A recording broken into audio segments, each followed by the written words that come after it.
Salut à tous et merci d'être là en ce dimanche ensoleillé. Aujourd'hui on va donc débriefer la victoire 4-0 du Barça sur Grenade à l'extérieur, je précise. Il y a énormément de choses positives à tirer de ce match, donc on va commencer tout de suite. Tout d'abord, ce que j'avais demandé au dernier match, c'est que cette tactique soit reconduite. Ce 4-3-3 pointe basse avec Busquets en pointe basse, ça aurait pu être Pjanic d'ailleurs pour la rotation. Pour le coup c'était Busquets et surtout Messi en faux neuf qui peut redescendre et former ce diamant au milieu de terrain, ce qui nous donne énormément de maîtrise. C'est évidemment ce que je demandais depuis des mois et des mois, depuis au moins le mois de novembre. Pour ceux qui suivent les vidéos, vous savez que c'est exactement ce que je demande comme dispositif, qu'on mette Messi dans le cœur du jeu, qu'on enlève Coutinho et Griezmann du cœur du jeu, qui viennent lui marcher dans les pattes pour qu'il puisse exprimer son football. Et ça bénéficie à toute l'équipe.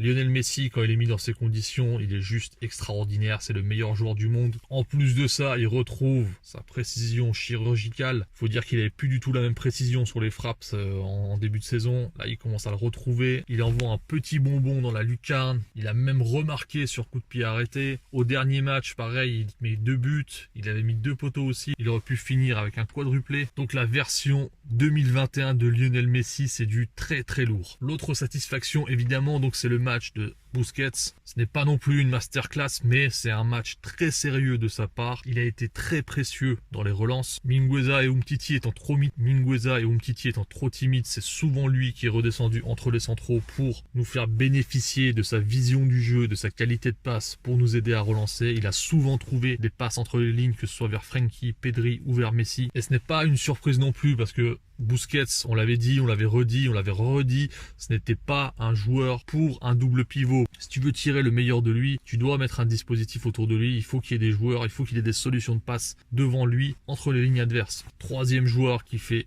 un match XXL, qui est l'énorme satisfaction de ce match, qui est aussi l'homme du match pour moi, c'est Frenkie de Jong. Lui aussi, finalement, il était handicapé par ce rôle de double pivot, en plus qu'il occupait sur le côté gauche. C'était censé le mettre dans les meilleures dispositions. Au final, étant donné que le collectif ne tournait pas, il se retrouvait à devoir faire beaucoup de choses pour compenser pour ses coéquipiers. Et du coup, il se carbonisait dans des tâches non nécessaires. Aujourd'hui, dans ce rôle de relayeur, on va dire box-to-box entre guillemets, c'est un rôle hybride, il fait le relayeur, il doit venir aider Busquets défensivement sur les phases défensives. Et il est aussi celui qui a la tâche de venir combler la position de Messi lorsque celui-ci décroche. Et il commence à parfaitement comprendre ce rôle. Il s'épanouit, le match qu'il fait hier, c'est juste extraordinaire. En plus de ça, le fait de ne pas jouer sur la même ligne que Busquets, ça lui permet de recevoir des ballons dans les espaces, derrière la première ligne de pression, et ça lui permet ensuite de progresser contre un bloc adverse déstabilisé. Et ça lui permet de créer pas mal d'opportunités devant. On l'a vu, il a fait une percée où il est arrivé devant le but, il avait une solution de passe pour Messi, il avait aussi la solution d'aller au but, il a choisi d'aller au but, il a tiré. Donc je suis obligé de ressortir cette interview de Ronald Koeman quand il était arrivé, où il avait déclaré que les joueurs devaient jouer à leur poste, où il avait envoyé une espèce de pique à Setien et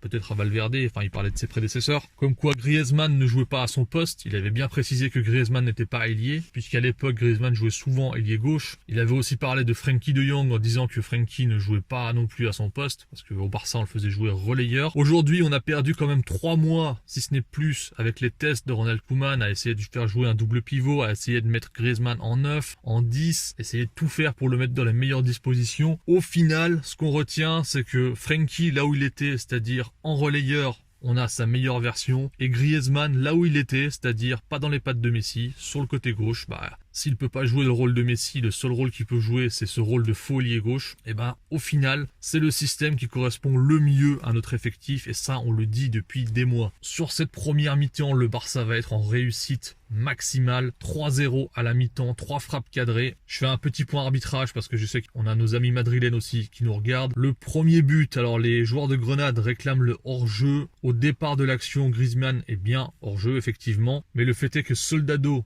essaye de tirer dans la balle, même s'il rate son dégagement, mais en fait, il fait une action du coup sur la balle. Donc c'est lui qui remet en jeu Antoine Griezmann. C'est pas comme si la balle avait juste touché son corps et que ça l'avait dévié. Non, il fait vraiment une action, il essaye de tirer dans la balle. Donc il remet en jeu Antoine Griezmann. Ensuite, pour ce qui est du deuxième but, il y a un petit litige dessus parce qu'au tout début de l'action, au moment de la récupération, il y a Busquets qui fait main. Donc effectivement, Pour moi, ce but-là, il n'est pas valable. Il aurait dû être annulé parce qu'on voit bien que Busquets fait un geste de sa main. C'est une main volontaire. Tout simplement, l'arbitre ne l'a pas vu. Pour ce qui est de la VAR, de ce que j'ai compris, la VAR en Espagne n'analyse plus les mains en remontant 30 secondes, 1 minute avant l'action. Ils analysent juste s'il y a une main juste avant le but, sur les quelques secondes qui précèdent l'action du but. Je pense que du coup, c'est pour ça que la VAR n'a pas annulé ce but. Mais effectivement, le deuxième but du Barça aurait dû être annulé. Voilà, on clôture donc le petit point arbitrage, entre guillemets. Donc le Barça se retrouve à 2-0. À ce moment-là, le match est déjà plié. Et il faut reconnaître que Grenade nous tenait quand même tête dans ce match jusqu'à là.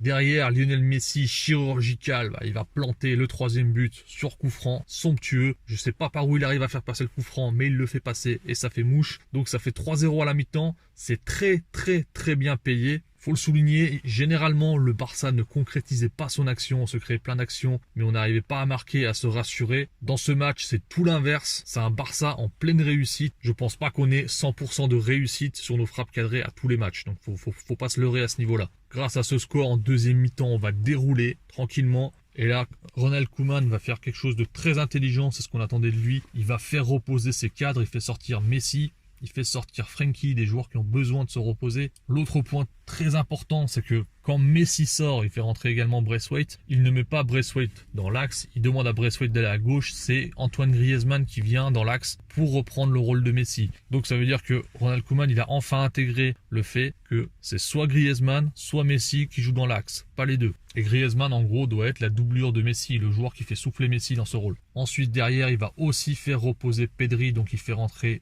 Riqui Puig. Enfin, la patience finit par payer. Et c'est dommage parce qu'une fois de plus, quand on voit ce que fait Riqui Puig avec la balle, j'avais carrément oublié à quel point il était brillant ce gamin parce que on l'avait pas vu avoir plus de 10 minutes de jeu depuis le match contre la Juventus. Il a quasiment pas eu de temps de jeu cette saison pour s'adapter à ses coéquipiers, mais il arrive à sortir quand même. Prestation correcte malgré ça. Il va être à l'origine du carton rouge que va prendre Grenade et qui va définitivement terminer le match avec une action superbe de sa part, une vision, une qualité de passe. C'est un des joueurs d'ailleurs par rapport à son temps de jeu qui délivre le plus de passes clés, il me semble, si ce n'est celui qui en délivre le plus tout simplement. C'est juste exceptionnel et je trouve que évidemment c'est dommage de s'en être privé jusqu'ici dans la saison. Donc là-dessus il faut souligner enfin la bonne gestion de Koeman, donc c'est quand même 2 bons points pour Koeman. 1, le fait qu'il soit revenu à ce 4-3-3 avec Messi en faux neuf. 2, le fait qu'il comprenne qu'il y a des échéances importantes qui arrivent et qu'il faut, quand on a l'occasion, de faire reposer Messi, faire reposer Frenkie, etc., etc. Un petit mot aussi pour Oscar Mingueza, donc qui a été titularisé hier parce que l'anglais était suspendu. La défense centrale pour moi n'a pas été archi rassurante. Ils ont fait le travail, mais c'était pas rassurant. En première mi-temps, Grenade a quand même eu des situations.